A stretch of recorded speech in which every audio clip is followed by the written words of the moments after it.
안녕하십니까. 민주국가에서 공직선거는 정치를 잘 이끌어갈 수 있는 대표자를 뽑는 그런 일입니다.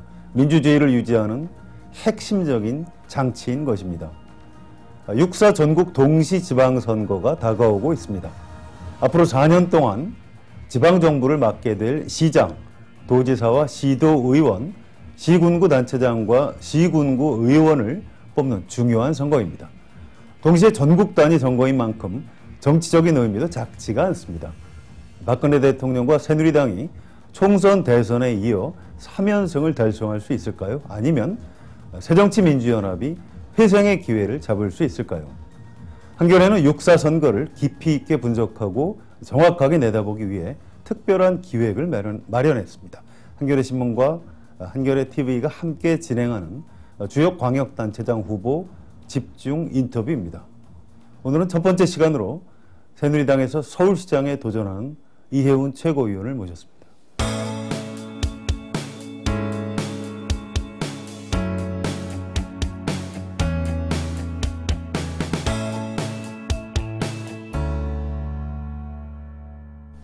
이혜훈 후보님 안녕하세요. 안녕하세요. 안녕하세요. 오늘 인터뷰는 그 정치부 김경옥 기자하고 같이 진행하겠습니다. 인사 나누시죠. 아유, 안녕하세요. 반갑습니다. 먼저 한겨레 스튜디오까지 나와주셔서 감사합니다. 아유, 제가 영광이죠. 이렇게 기회를 주셔서 감사합니다. 평소에 한겨레 신문사에 좀 와보신 적이 있으십니까? 한겨레 평생 애독자인데 신문사에 와보는 기회는 그렇게 많지는 않았습니다. 네, 그러시군요. 네. 개인적으로 좀 평소에 궁금한 게 하나 있었는데요. 네. 마산에서 고등학교까지 나오셨는데 사투리를 거의 안 쓰시는데 무슨 비법 같은 게 있으십니까? 사실 이제 저희 부친이 충청도 제천 분이시고요. 네. 본가가 거기다 보니까 뭐 그런 영향도 있고 또 아버지가 직업군인이시라 학교는 이제 마산에서 다니지만 방학 중에는 아버지 임직을 따라서 전국을 다녔습니다. 네. 그러다 보니까 이게 방학 중과 학기 중과 이게 계속 섞이면서 말이 많이 섞였습니다. 지금 서울 표준말을 쓰고 계시는 거죠? 뭐 표준말이라고 저는 생각하는데 또 많은 분들은 뭐 섞였다고도 그러고 그래요. 네, 그렇군요. 네. 알겠습니다. 자, 서울시장 선거구도는 이렇게 되어 있습니다. 새정치민주연합의 현직 시장이죠. 박원순 시장이 현직 시장을 하고 있고요. 새누리당에서는 김황식, 이혜훈, 정몽준, 가나다 순입니다. 네. 세 분이 이제 그 도전을 하고 계신 그런 상황인데요. 4월 30일에 이른바 원샷 경선으로 단판 승부를 벌이게 되어 있습니다. 자, 그럼 본격적인 인터뷰에 들어가 보도록 하겠습니다. 자, 다른 사람이 아니라 나 이혜훈이 시장을 해야 한다. 그 이유를 어떻게 설명하시겠습니까? 오늘도 도하신문에 보니까 이게 완전히 그냥 대선 전초전이다. 그래서 다들 사활을 걸고 무슨 이름이 어마어마한 사람들을 영입하는데 뭐 완전히 그냥 전쟁이 붙었다. 그렇죠. 이렇게 다들 신문이 도배를 하고 있어요. 이런 데서도 나타나는 것처럼 묘하게 서울시장 자리는 대권을 가는 디딤돌처럼 되어 있습니다. 역대 시장님들도 그랬고 저는 이거 끝내야 된다고 생각합니다. 그 부작용이 뭐냐면 자기 대권에 가는 디딤돌로 대권 노름판으로 만드느라고 시민들이 그 아깝게 내는 혈세들을 낭비들을 많이 하신단 말이죠. 수천억짜리 대형 건축물을 세우고 또 어떤 때는 필요한 사업인 것 같기는 한데 자기 대권 스케줄에 맞춰서 너무 무리하게 날짜를 앞당기고 추진하시다 보니까 필요한 사업조차도 엉망이 돼버리고 네. 어그러져 버리고 이런 일들이 너무 많습니다. 그래서 저는 대권시장, 대권의 정신이 팔려서 시민의 삶을 돌보지 않고 내팽개치고 시민의 혈세만 낭비하는 이런 시장들은 서울에서 손 떼라, 나가라 이런 얘기를 하고 있습니다. 지금 이름이 거론되는 다른 분들, 저 이외의 모든 분들 지금 다 대권에만 정신이 팔려있는 분들이라고 저는 보고 있습니다. 시민들도 아실 겁니다. 네. 그런 시장 떠나야 되기 때문에 제가 시민의 삶을 1년 365일 24시간 정말 시민의 삶을 바꾸는 데만 올인해서 집중할 사람이라는 거 시민들께서 기억해 주시기를 바랍니다. 네. 자, 약속을 내놓으신 걸 잘 살펴봤는데요. 경제시장, 이런 걸 굉장히 강조하고 계신데요. 사실은 재정하고 금융, 이런 정책 수단은 사실은 중앙정부에서 좀 많이 가지고 있는 걸로 알고 있습니다. 서울시장으로서 경제를 살릴 수 있는 시장, 어떤 정책들을 생각하고 계시는 건지요? 네, 서울은 사실 뭐 굴뚝산업을 검은 연기를 풀풀 풍길 수도 없는 거고 그렇죠. 1차 산업인 농업을 할 수도 없으니까 3차 산업인 서비스 산업밖에 할 일이 없습니다. 근데 그 중에서도 모든 걸 다 하겠다고 뛰어다니면 결국 어느 것도 못하고 끝나는 거죠. 선택과 집중. 서울이 다른 도시에 비해서 잘할 수 있는 거 저는 세 가지를 골랐습니다.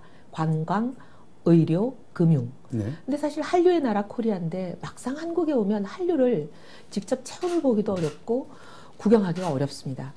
예를 들면 대장금 같은 것도 전 세계에서 다 보고 있는 거죠. 페루에 가도 두바이에 가도. 근데 막상 서울에 오면 대장금을 한상 자기가 직접 차려볼 수도 없고 받아볼 수도 없고 먹어볼 수도 없잖아요. 그렇죠. 그래서 저는 거대한 한류 메카를 제가 어디다 만들겠다고 말씀을 드렸는데 종묘하고 청계천이 이어지는 그 자리에 거대한 한류 메카를 만들겠다고 제가 말씀을 드렸어요. 그래서 1년 365일 K-팝이 공연이 되고 대장금을 자기가 차려도 보고 먹어도 보고 산상 바다도 볼 수도 있고 모든 한류를 직접 체험해 볼 수 있는 그런 거대한 장을 만들겠다는 거예요. 그래서 한류를 1년에 1시간에 별에 쏜 그대를 중국 사람들이 6억 명씩 시청한다는데 네. 1년에 2천만 명 모시고 오는 거는 일도 아니죠. 물론 중국 관광객만 모셔오겠다는 게 아니라 전 세계에 이 퍼져 있는 한류를 제대로 저희가 팔아서 일자리를 만들겠다 이런 얘기죠. 관광하고 또 의료를 굉장히 강조하시는 특별한 이유 같은 게 있을까요? 그게 저희가 굉장히 경쟁력이 있습니다. 한류가 경쟁력이 있는 건 설명드릴 필요도 없고요. 네. 의료도 인재강국 코리아에서 가장 소위 똑똑하다고 성적 좋은 학생들이 의대를 가는데 이과에서 의대를 가죠. 예. 네. 저희가 쇠젓가락으로 콩자반을 집어먹는 이 섬세한 손기술의 나라잖아요. 네. 그걸로 저희가 그 반도체 세계 1등 한 거잖아요. 물론 삼성도 노력했지만. 네. 근데 이 의료가 제일 좋대. 문제는 세상에 있는 사람들이 우리가 의료가 제일이라는 걸 몰라요. 근데 자기가 나가서 내가 심장 판막 수술을 제일 잘합니다. 얘기해도 누가 믿어주고 그 사람 말을 믿고 자기 생명을 맡기러 여기까지 오겠어요. 근데 문제는 공신력과 신뢰도가 중요한 거 아니겠어요? 서울이라는 이 브랜드 파워. 서울시장이 의사 수백 명, 병원 수십 개 모아서 이걸 세계에 팔러 다니겠다는 거예요. 서울시장이 보증을 일종의 해주는 거죠. 그래서 중개 기능을 공짜로 해주겠다는 거예요.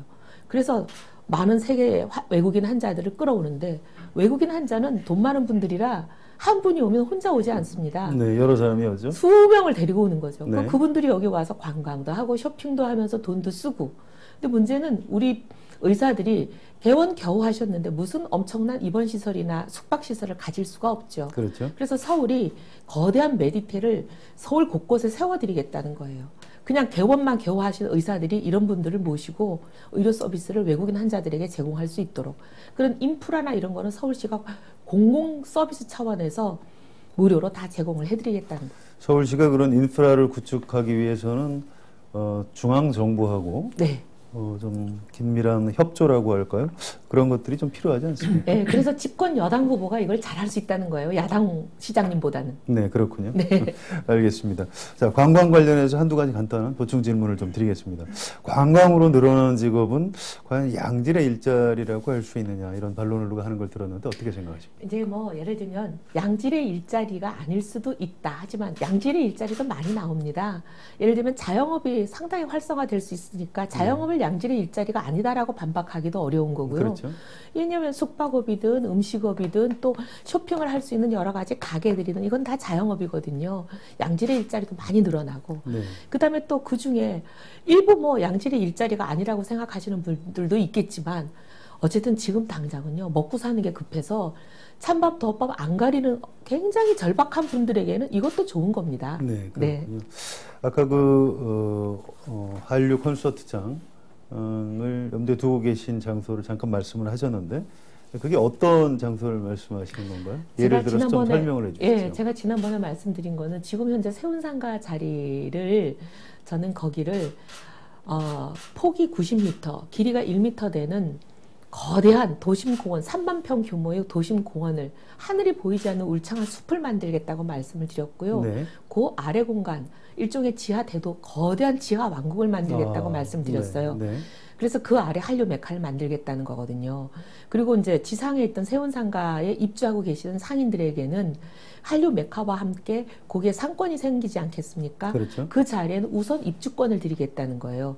과거에 청계천을 철거하면서 청계천에 계시던 상인들에게 저 외곽으로 가시라고 하시는 바람에 자살하신 분도 계시고 지금 거기는 완전히 상권이 잘못됐습니다. 그런 우를 범하지 않기 위해서 도심 한가운데 재창조가 되는 아주 좋은 자리에 우선 입주권을 드리고 그 주변은 지금 현재 이제 박원순 시장님은 현상 유지하는 계획을 가지고 계시는데 1950년대 형성됐던 그 도심이 그대로 현상 유지가 되는 것은 도심을 살리기 어렵다고 봅니다. 그래서 현재 서울시가 보면 서울시 산하의 서울시 건물인데 곳곳에 16개 건물이 흩어져 있거든요. 뚝섬에도 하나 있고 서서문에도 하나 있고 태평로에도 있고 을지로에도 있고 이렇게 흩어져 있어서 서울시에 민원을 보러 오시는 민원인들이 여기저기 다니면서 도장을 찍어야 되는 불편한 상황인데 이 서울시 건물들을 바로 옆 건물, 옆 블락에다가 다 모으겠다는 겁니다. 그래서 행정타운을 거대하게 조성하면 도심에 관공서가 들어오면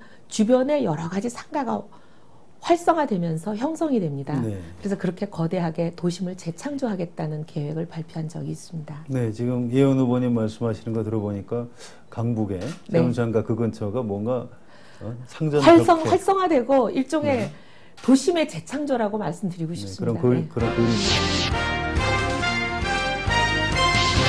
자, 김경욱 기자가 좀 질문을 드릴 텐데요. 김경욱 기자는 오세훈 서울시장 때 서울시청을 3년 정도 출입한 경험이 있습니다. 그래서 안전이라든가 주거 이런 관련해서 질문을 긴장이 되네. 드리려고 하겠습니다. 저기 가볍게 이 후보님을 인터넷에서 검색을 하면 연관 검색어로 가장 뭐가 먼저 떠오르는지 아십니까? 모르시냐? 예. 그 여성 전용 칸이 네, 그래요? 이름 바로 밑에 그래요? 떠오릅니다. 예. 최근에 그 지하철에 여성 전용 칸을 도입하시겠다고 공약을 하시면서 시민들이 많이 관심을 갖고 있는 걸로 보이는데요. 찬반이 시끄러운 모양이네요. 근데 돌이켜 보면 2011년도에 오세훈 전 서울시장께서 이 후보님과 마찬가지로 2호선에 이 여성 전용 칸을 도입을 하겠다라고 발표를 하셨다가 반대 여론에 부딪혀서 이게 폐기가 된 게 있습니다. 그때는 안전칸이었어요. 예. 여성 전용 칸이 아니고 여성 안전 칸이었는데 그건 뭐냐면 이제 남여가 다 같이 탈 수 있어요. 여성만 타는 게 아니라 지하철 2호선의 심야 시간대에 아주 밤 늦은 시간대에 5번, 6번 두 개를 남녀가 다 같이 탈 수 있다. 여성만 타는 게 아니라. 근데 그 대신 여성을 좀 안전하게 배려해드리는 일종의 지하철 보안관도 같이 태우겠다. 이런 계획이었었거든요.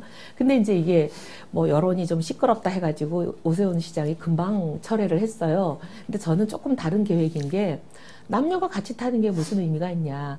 그래서 한 칸만 하겠다는 거예요. 5호칸이 되든 6호칸이 되든 제일 가운데 있는 한 칸만 먼저 지정을 하고 2호선에만 일단 먼저 한번 시범 운영을 해보겠다. 근데 이 칸에는 여성만 타고 남성은 못 탄다. 근데 남성들이 굉장히 이제 불편해 할 것처럼 말씀들을 하시는데 그 남성들에게 저는 이런 말씀을 드리고 싶어요. 어차피 10개 칸에 남녀가 다 같이 타는데 여성들을 한 칸에 태우면 다른 칸에 타야 될 여성들이 글로 빠져나가고 나면 다른 칸에 남성들이 파실 때 조금 쾌적하게 타실 수 있을 거예요. 더 좋으실걸요? 네. 네. 알겠습니다. 그래서 남성들에게 왜 여자만 특대하냐 하지 마시고 다른 칸에 타시는 남성에게는 더 여유로운 자리가 생기셔서 남성들도 편리해지십니다. 네. 특별히 여성에게 다른 불미스러운 일을 하실 의도가 있는 남성이 아니라면 특별히 불만을 가지실 필요가 없으실 것 같아요. 네, 잘 알겠습니다. 네. 그 서울 시민의 안전한 생활과 관련해서 여성 전용칸 말고 또 그 교통사고 피해를 줄이겠다는 공약을 또 내거셨습니다. 네. 차량에 설치된 블랙박스 영상을 119나 112에 자동으로 전송하게 해서 교통사고가 발생을 했을 때 그 사고 피해를 줄이겠다라고 하셨는데 이거 구체적으로 어떻게 전송을 하고 이게 이제 소프트웨어인데요. 저도 처음에 이제 이런 아이디어를만 가지고 이게 과연 실행이 가능한지를 제가 여러 이제 IT 업체에도 물어보고 또 이제 교통개발연구원에도 여러 자문을 해보고 했더니 된다는 거예요. IT 업체들은 이거 하면 자기들이 또 용역도 하겠다고 저한테 해서 제가 용역을 줄 만큼 돈은 없어서 용역을 시키진 않았지만 여러 업체 해보니까 당장 자기들이 해주겠다는 업체들이 많아요. 이 프로그래밍만 하면 된다는 거예요. 어떻게 하냐면 서울시에 이제 제가 또 다른 하는 공약이 CCTV들은 곳곳에 설치가 되어 있는데 한 대에 수천만 원이거든요. 근데 이게 무용지물인 걸 시민들이 잘 모르십니다. 이게 단련은 있는데 통합 관리가 안 되고 있거든요. 그래서 저는 시장이 되면 첫째 이 모든 달려있는 서울 시내에 수천 개씩 달려있는 이 CCTV를 통합 관리를 하겠다. 이게 제 첫 번째 공약이고요. 이 통합 관리되는 CCTV를 112와 119랑 연결시키겠다. 이게 제 두 번째 공약이고요. 이렇게 연결된 CCTV에다가 차량들이 다 달고 있습니다. 요즘 블랙박스를. 버스는 100% 장착, 택시도 100% 장착. 그 다음에 일반 승용차는 현재 조사해 보니까 50%인데 이게 급속하게 증가하고 있어요. 그래서 사고가 나면 사고에 연루된 차량 중에 최소한 한 대 정도가 블랙박스가 있을 확률은 거의 100%예요. 그러면 딱 사고가 나는 순간 블랙박스에 저장되어 있는 영상 있잖아요. 이 영상을 바로 CCTV를 통해서 119와 112에 전송이 되게 하는 그 소프트웨어가 된다는 거예요.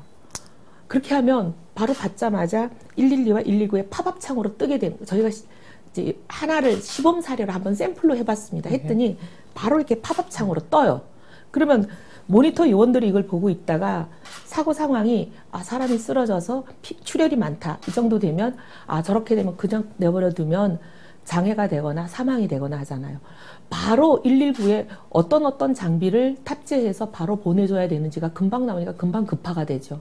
근데 지금은 어떻게 되냐면 사고를 당한 사람이 신고를 해야 신고 접수를 받고 거기 위치가 어디요? 양화대로 남단 몇 미터 어디라고요? 뭐 이런 거 다 해가지고 가니까 문제는 대부분 사고를 당한 사람들이 자기 위치를 제대로 설명도 못하고 그 다음에 자기 사고 상황도 제대로 설명을 못해갖고 이게 사고 처리도 지연이 돼서 인명 손실도 많고 또 많은 경우에 가서 겨우 처리를 했는데도 마비가 된다든지 식물인간이 된다든지 장애가 발생한다든지 굉장히 너무 안타까운 상황이 많이 생깁니다. 이걸 줄일 수 있다는 거죠. 네. 네. 뉴타운 얘기를 좀 드려보겠습니다. 뉴타운은 이명박 전 시장 때 시작되면서 말 그대로 광풍을 불러일으켰는데요. 그 후 시간이 지나면서 여러 부작용들이 하나둘씩 나타나기 시작하면서 지금은 곳곳에서 폐허로 변한 곳이 많이 있습니다. 뉴타운 문제 어떻게 해결하시겠습니까? 저는 그래서 이게 투트랙으로 가야 된다고 생각합니다. 주민들이 75% 이상이 정말 하고 싶다, 우리는 간절히 하고 싶다 하는 곳에는 지금 부동산 경기도 가라앉고 여러 가지 이제 제약 요건 때문에 안 되는 곳들이잖아요. 거긴 날개를 달아드리는 게 좋다고 봅니다. 그래서 날개를 달아드리겠다. 근데 또 반면에 주민들이 우린 도저히 못하겠다, 마음이 변했다, 해제하기를 원한다. 근데 해제하기를 원하지만 문제는 매몰 비용이 발생을 해가지고 발목을 잡고 있는 곳들이 많거든요. 근데 이런 곳에는 해제가 될 수 있도록 실질적으로 도움을 드리겠다. 이 투트랙인데요. 이제 먼저 날개를 달아드리는 쪽을 먼저 말씀을 드리면 대부분 이런 경우예요. 과거에 부동산 경기가 자고 나면 집값이 오르던 시절에 이제 시청에 있는 공무원들이나 이런 분들이 동네의 사정은 잘 감안을 안 하시고 기반시설 계획이라는 것을 너무 과하게 잡아놓으신 곳들이 많아요.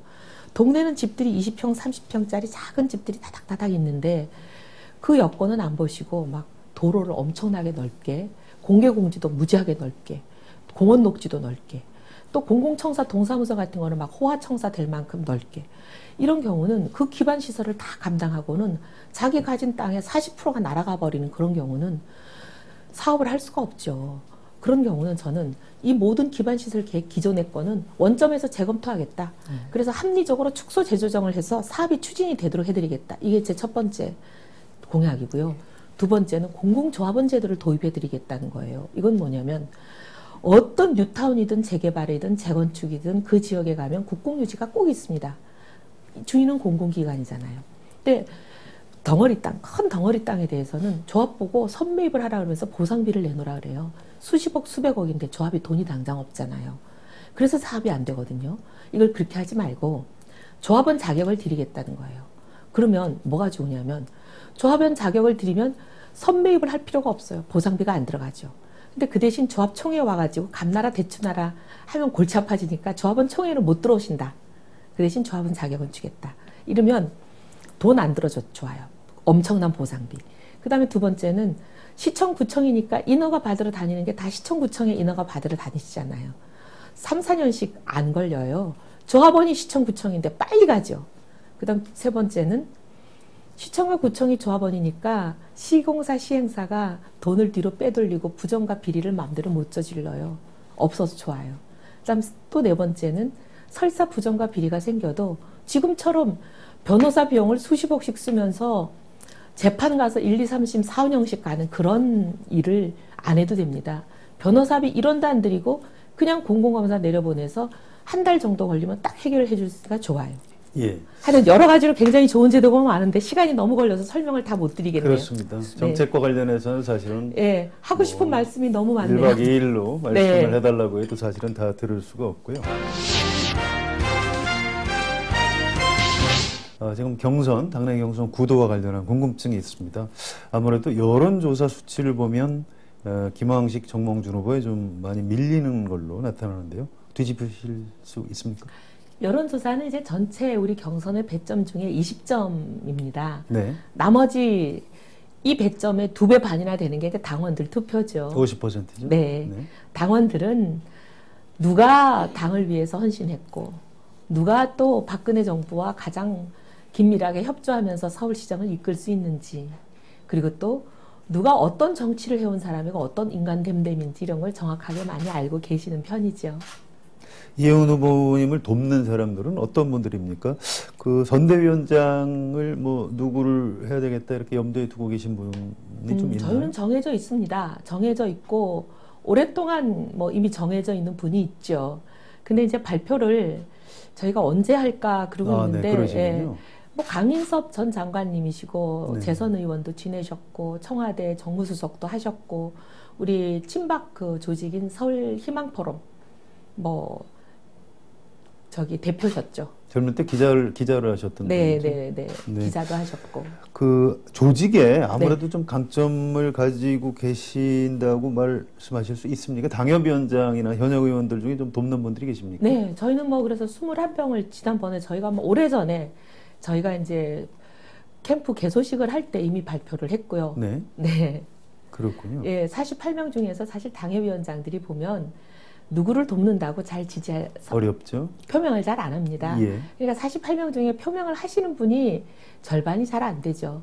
근데 저희 21명이 표명을 하셨으니까 뭐 사실 표명하신 분들 중에는 대부분이라고 보실 수가 있을 정도일 겁니다. 네, 그렇군요. 자, 또 한 가지 이혜훈 후보님의 강점이라고 꼽을 수 있는 게 이제 토론일 텐데요. 경선을 위한 텔레비전 토론 같은 게 좀 어떻게 예정이 되어 있습니까? 좀 답답합니다.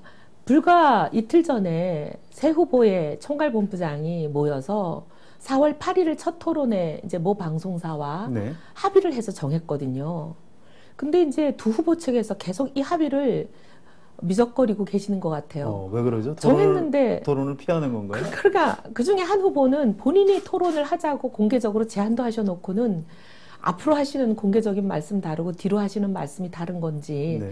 그래서 두 후보에게 정말 공개적으로 요구하고 싶은 게 공개적으로는 또 토론을 거부한다고 말씀을 안 하세요. 근데 뒤로는 자꾸 뭐 토론 방식에 대해서 4월 8일이면 바로 다음 주 초 아니겠습니까? 그렇죠. 근데 뭐 공중파를 해야 되니 뭐 또 다른 종편들과의 관계는 어떠냐. 자꾸 이런 실무적인 거를 이제 꼬투리를 잡으면서 4월 8일이 내일 모레인데 자꾸 지금 이거를 뒤집으려고 하시는 그런 상황이라 너무 답답하고 네. 그러면서 또 하신다는 말씀은 경선 기간에 토론을 해야 되는지 아니 경선 기간은 10일로 잡혀 있는데 10일 동안 4번의 토론과 3번의 합동연설회가 물리적으로 불가능하죠. 그러니까 이제 어떻게든 토론을 안 하려고 하시는 것 같아요. 자, 당심과 관련해서요. 새누리당 당원들이 아무래도 좀 약간 보수 성향이신데요. 지금 대통령이 여성이신데 서울시장까지 여성이 하는 것은 좀 곤란하다. 혹시 이렇게 생각하지는 않으실까요? 우리 보수적이라고 알려져 있는 우리 당원들이 네. 심지어 진보적이라고 알려져 있는 진보당에서도 상상도 못한 여성 후보를 냈고 여성 대통령을 탄생시킨 당입니다. 네. 그 부분에 있어서는 저희는 그건 뛰어넘은 지가 오래됐습니다. 자신 있다는 예. 말씀이시죠? 그리고 저희는 여성 대통령이 탄생하는 순간 이 대한민국에서는 후보의 성이 여성이냐 남성이냐를 따지는 시대를 끝냈다고 생각합니다. 이제 어떤 후보가 역량이 있냐, 자질이 되느냐 이것만이 남아있는 그런 시대가 됐다고 봅니다. 알겠습니다. 보충 질문 좀 해주실까요? 예, 직설적으로 하나 여쭤보겠습니다. 김황식 후보의 장점과 단점 하나씩만 꼽아주시면. 네, 장점은 보면 굉장히 차분하신 것 같아요. 그래서 굉장히 이제 어떻게 보면 다혈질이나 이런 거보다는 차분하고 꼼꼼한 그런 성격이 저는 굉장히 장점이신 것 같고요. 단점이라고 보면 지금까지 60 후반이신데 어떻게 보면 거의 70년을 살아오신 인생이 임명직만 하셨잖아요. 임명직이라고 하는 것은 남이 시키는 일만 하셨다고 풀이할 수 있는 거거든요. 그런 거는 법관을 하시는 것도 정해진 법에 따라서 해석하고 그대로 집행하시는 거고 총리도 그런 거잖아요. 대통령이 지시하신 일을 수행하시는 거고 시장이란 자리는 완전히 차원이 다른 정반대의 일이거든요.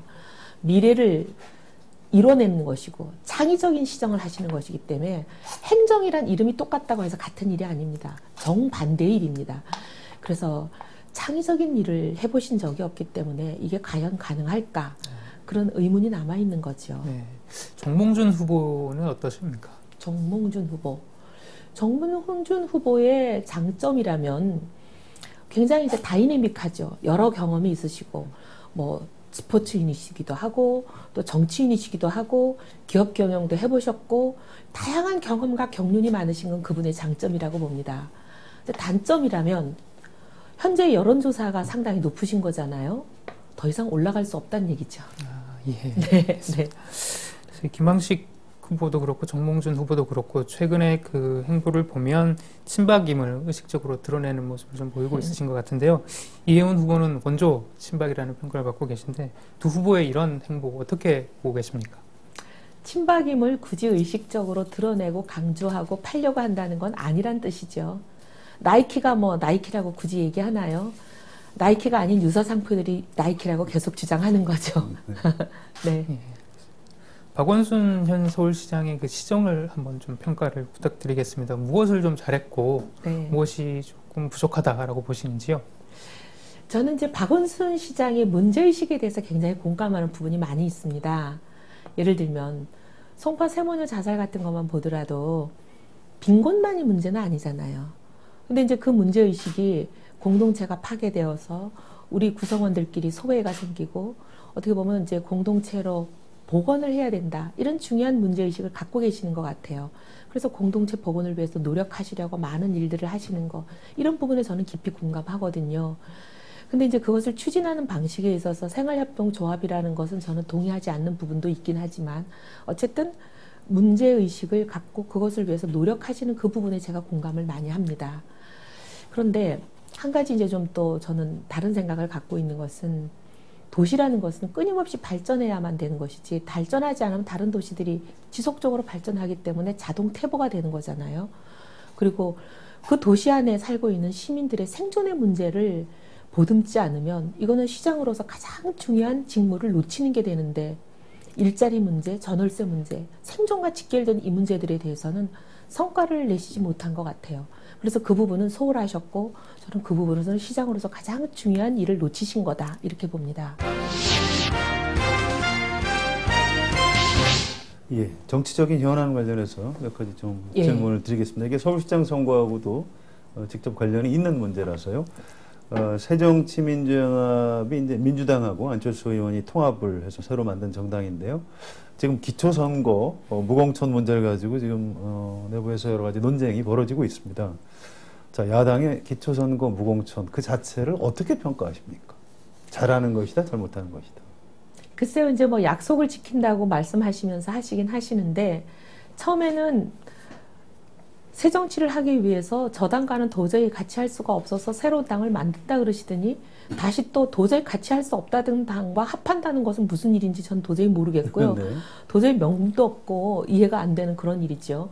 근데 어쨌든 무공천 때문에 합한다니까 기가 막힌 것은 그 당은 소위 민주당이죠, 전신이. 네. 민주당은 약속을 지키시려면 그러면 대선이 끝나고 나서 두 번의 보궐선거에서 공천을 하지 말으셨어야죠. 그때 공천을 왜 했죠. 그때는 공천을 하셔놓고 그때 새누리당은 공천을 안 했습니다. 약속 지킨다고.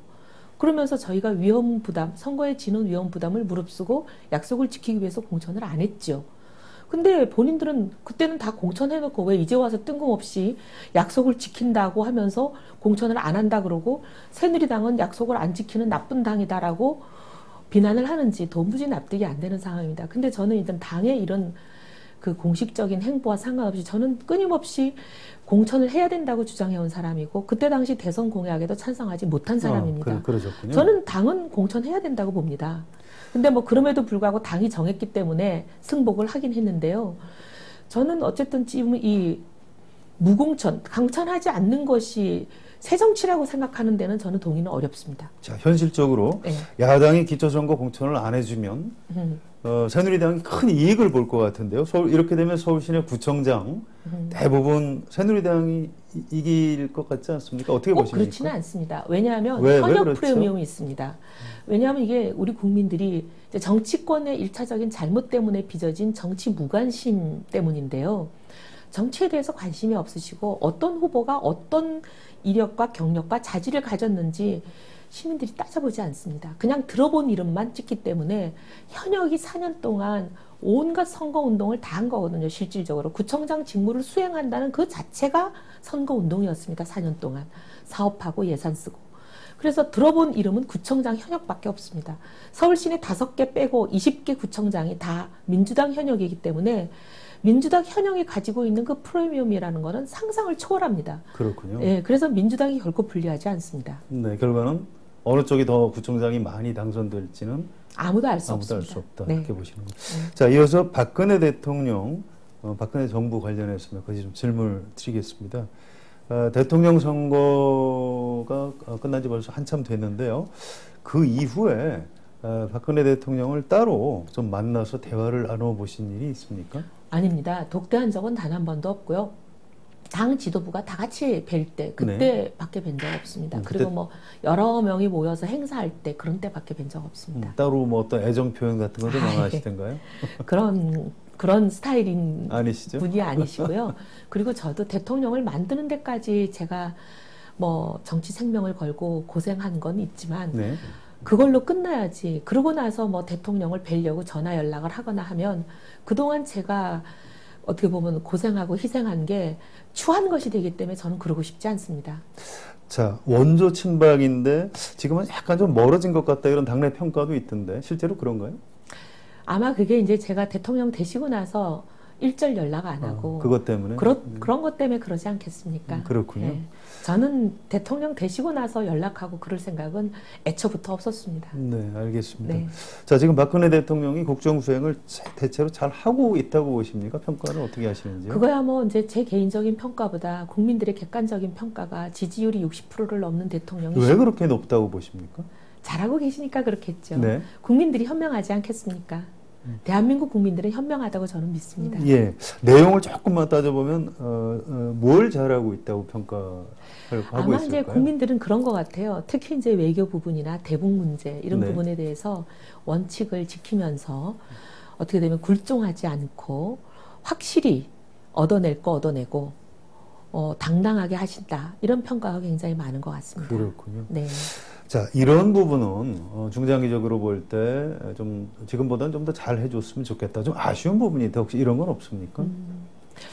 이게 좀 더 이제 인사 문제나 이런 부분에 있어서 어떻게 보면은 지금 이제 성과를 못 내시는 분들 이런 부분들은 이제 대통령께서는 아마 너무 자주 장관을 교체하시거나 하면 또 국민들이 신뢰도나 이런 부분에서 흔들리고 국정 운영의 안정감이 훼손이 될까봐 그런 부분을 많이 신경을 쓰시는 것 같습니다.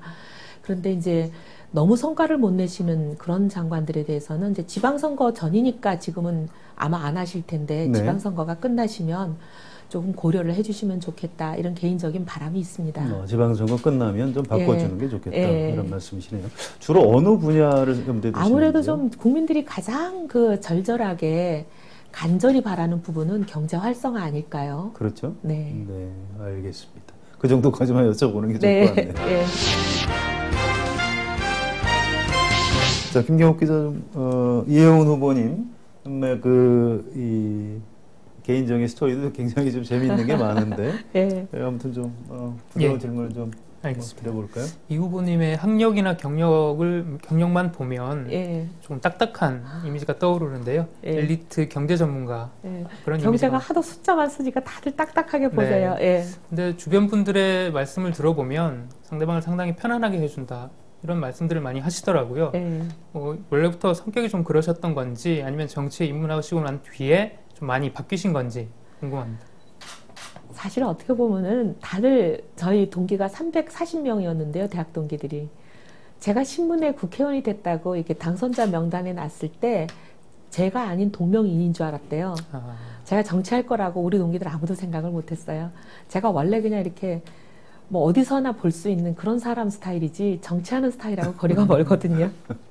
그리고 아마 제가 어릴 때부터 이제 모태신앙으로 신앙생활하면 늘 교회에 새로 오시는 분들을 저희가 어떻게든 가족처럼 따뜻하게 보듬어서 그분이 교회에 정착하게 해주려고 이렇게 따뜻하게 해주는 훈련을 많이 받잖아요. 네. 제가 워낙 그 신입생 담당이에요, 평생. 그래서 누구나 오면 어떻게든 좀 데려오고 따뜻하게 해주려고 하는 게 평생 좀 몸에 배어 있는 건 있습니다. 네, 알겠습니다. 그 경제학자의 길을 걷지 않으시고 정치인이 되신 특별한 이유라도 있을까요? 사실은 제가 정치를 하리라고는 생각도 안 해봤고요. 정치를 평생 정치면을 읽어본 적이 없어가지고 민중당, 민정당, 민자당 당 이름이 맞는지도 좀 헷갈리는데 이게 같은 당인지 그 중에서 두 개는 비슷한 당이고 하나는 아마 다른 당일 거예요. 누가 비슷한 당인지 아직도 헷갈리고 잘 몰라요. 정치는 전혀 관심이 없었던 사람인데 어떻게 보면 이제 정책을 자문하는 연구소에 있다 보니까 이게 이제 국회, 청와대, 정부 이렇게 많이 자문을 했습니다. 근데 이게 청와대나 정부는 얘기도 통하고 개혁이 필요하다고 막 역설을 하면 공감도 해주시고 근데 이 국회가 제일 안 되시더라고요. 그래서 사실은 정치 생각도 안 했을 때 이제 당이 필요한 일이 생겨가지고 갑자기 저한테 이제 젊은 여성 경제통이 필요해서 개혁 공천을 해야 되니까 서초갑이라는 데 나가지 않겠냐고 저한테 제안이 왔을 때 고민을 할 때 딱 떠오른 게 제가 이제 평생 여성으로서 일하는 여성으로 살면서 굉장히 세상을 바꾸고 싶은 그런 게 있었거든요. 정말 이런 세상은 안 되겠다. 이런 것도 한 마음에 있었고 그 다음에 또 한 마음에는 이 국회가 정말 문제구나 하는 생각도 있었고 그 두 가지 생각이 합해져 가지고 국회에 들어가서 내가 그래도 법안을 내면 내가 국회의원이 되면 도장은 마음대로 찍겠지. 그런 생각으로 왔습니다. 그 시아버님께서 사선 의원을 지내셨고 하셨던 그 김태호 전 내무부 장관님이신데요. 보통 집안에 정치하시는 분이 계시면 좀 정치에 대해서 부정적인 그 생각을 가지는 경우가 많지 않습니까? 근데 이 후보께서는 조금 다르신 것 같습니다. 사실은 저희 시아버님 때문에 저희 남편이 죽어도 정치를 안 한다가 된 저희 남편뿐만 아니라 저희 시동생들이랑 그 가족들은 다 그래요. 저도 사실 정치는 생각을 못 해봤는데 시아버님 모시고 이제 시부모님을 제가 모시고 살다 보니까 정치인 집안의 며느리는 이거는 그 도우미 아줌마 아래 군번이거든요. 그래서 늘 그 지역구 손님들 뭐 이런 사람들 뒤치다거리를 해야 되니까 너무 힘들어서 제가 정치를 하면서 세운 수칙이 집에 절대로 지역구 구민 오게 하지 않는다예요. 지역구에서 예를 들면 저희 시아버님 때 저희가 모시고 살면 하루에 떡국을 600그릇 이런 건 기본이거든요. 네. 허리가 펴지질 않아요. 나중에는 저녁 되면. 그래서 제가 그런 거 너무 힘들어서 나는 정치하면 집에서 떡국 끓이지 않는다. 그건 제가 정말 넘버원 수칙입니다. 그 다른 사람들이 서울시장직을 대권 후보 디딤돌로 잡는다 이렇게 비판하셨는데 근데 또 거꾸로 반대로 생각하면은요 서울시장을 잘하면 또 국민들이 저런 사람이 대통령을 했으면 좋겠다 이런 기회가 오면 하셔도 되는 거 아닌가요? 저는 뭐 제가 그럴 사람도 아니지만 그럴 만큼 제가 그런 기회가 저한테 올 리도 없겠지만 저는 다른 분에 대해서도 그분이 정말 서울시장을 하시는 동안 온전히 서울시장에만 몰두하셔서 좋은 성과를 내고 시민들에게 박수 받으셨고 그래서 서울시장직을 그만두셨는데 모든 시민들이 너무 잘하셨으니까 대통령 나와주세요. 그래서 모신다면 저는 반대하지 않습니다. 근데 서울시장을 하시는 동안 마음이 콩밭에 가 계셔가지고 이 시장 자리를 대권 노름에 이용하시는 그런 분은 안 된다는 거예요. 네. 예를 들면 지금 박원순 시장도 박원순 시장을 하시는 동안에 오로지 대권 전혀 염두에 안 두시고 시장에만 올인하셔서 정말 좋은 성과를 내셔서 나중에 끝나고 나서 뭐 모든 시민들이 원한다. 그렇게 됐을 때 나가시는 거 제가 탓하지 않는 거예요. 두 개는 다릅니다. 선후 관계가. 네, 이 다음에 국민들이 이혜원 후보님을 그렇게 평가를 해 주셨으면 참 좋겠습니다. 그 개인적으로 이런 생각이 가끔 듭니다. 이혜원 후보님은 이제 아드님이 세 분 계시죠. 시아버님도 시부모님 모시고 사셨고, 공부 잘 하셔서 뭐 좋은 학교 나와서 박사학위 받으셨고, 그러면 일반 평범한 사람들이 보기에 저분은 슈퍼우먼인가 보다 이런 생각을 하는데요. 자칫하면 이혜원 의원님 사례를 보고 이 세상 뭐 다른 여성들도 다 열심히 살면 저렇게 가능한 것처럼 아닙니다. 착각을 할 수도 있을 것 같은데 아닙니다. 그런 부분 어떻게 생각하십니까? 저는 정말 나쁜 엄마예요. 제가 정말 우리 아이들 그리고 우리 남편한테 너무 미안하고, 제가 우리 막내가 입학식 하는 날 제가 첫 선거를 하고 있었거든요. 그래서 막내 입학식도 못 갔어요. 근데 막내가 입학하는 날이니까 학교를 처음 가지 않았겠어요? 근데 얘를 어떻게 집으로 돌아오는지 잘 가르쳐서 보냈는데 애가 학교를 처음 간 날이니까 이걸 제대로 못 들어와서 그날 애를 잃어버렸어요. 네. 근데 이제 그날 선거 후 유세를 하느라고 선거를 하느라고 저는 돌아다니고 있었지만 애가 이제 당연히 입학식이니까 한 11시쯤 집에 와야 되는데 애가 못 돌아온 거잖아요. 밤 8시까지 애를 못 찾았어요. 네. 그날 선거는 다 집어치고 이제 애를 찾으러 온 잠원동, 반포동 다 돌아다니는데 애를 8시까지 못 찾았어요. 이런 일도 있었습니다. 근데 결국 8시 반에 애를 찾긴 찾았어요. 하루 종일 쫄딱 굶고, 그날 해필이면 또 꽃샘추위가 있어갖고 눈까지 날린 날인데, 그런 일도 애를 겪게 하는 나쁜 엄마죠. 근데 이게 어떻게 보면 이렇게 여성들이 일을 하고 아이를 키우고 시부모를 모시고 하려면 그 엄마 때문에, 나쁜 엄마 때문에 희생하는 아이가 있고 희생하는 남편이 있거든요. 근데 저는 그래서 서울시장이 된다면 네. 저 같은 나쁜 엄마가 생기지 않도록 사회가, 그래서 제가 보육시설 2배로 확충하겠다는 거고요. 그러셨죠? 그래서 뭐 온갖 그 여성들을 위한 사회가 해야 될 일들을 정말 죽어라고 하고 싶은 거예요. 저 같은 나쁜 엄마가 다시는 생기지 않도록. 그래서 나쁜 엄마 없애는 세상 만들고 싶은 게 제 꿈이에요. 네.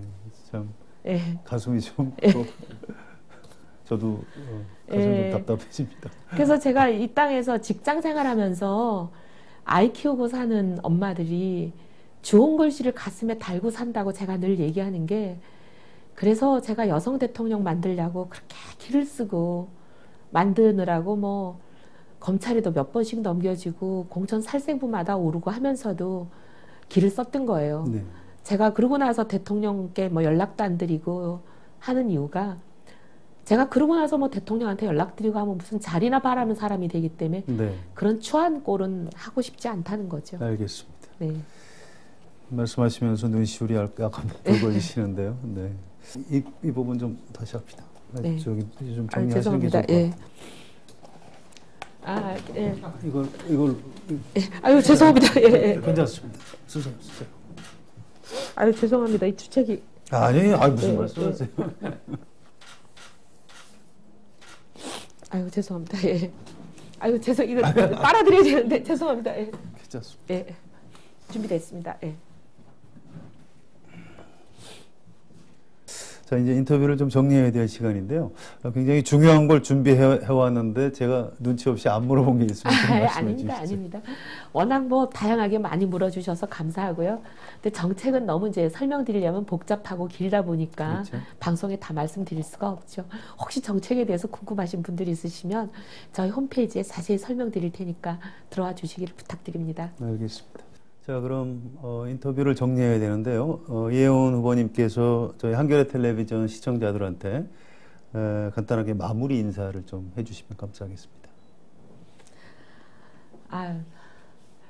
서울 시민들께, 그리고 또 한겨레 TV를 시청하시는 시청자들께 꼭 드리고 싶은 말씀은, 이름이 거창한 후보들 많이 나와 계십니다. 그리고 대권을 향해서 많은 준비를 하고 계시는 후보들이십니다. 그분들이 정말 서울시장이 되신다면 서울 시민 여러분들의 삶의 구석구석 하나하나를 챙기면서 어떻게 삶을 바꿔드릴지, 삶의 불편한 부분 하나하나를 챙기기 위해서 정말 360일 24시간 발로 뛰며 고민하며 챙겨드릴지 한번 생각해 봐 주시기를 부탁드립니다. 대권에만 정신이 팔려 있는 대권 시장. 그래서 시민의 아까운 세금을 함부로 낭비하는 그런 시장. 이제는 끝내야 되지 않겠습니까? 정말 서울 시민의 삶만을 바꿀 수 있는 그런 시장 뽑아주시기를 부탁드립니다. 감사합니다. 예, 오늘 한겨레 스튜디오까지 나와서 좋은 말씀 주신 후보님 감사드리고요. 김경욱 기자, 또 후보님 수고하셨습니다. 감사합니다. 한겨레가 마련한 6.4 지방선거 특집 이혜원 후보와의 인터뷰 여기서 마치겠습니다. 저는 송환영입니다.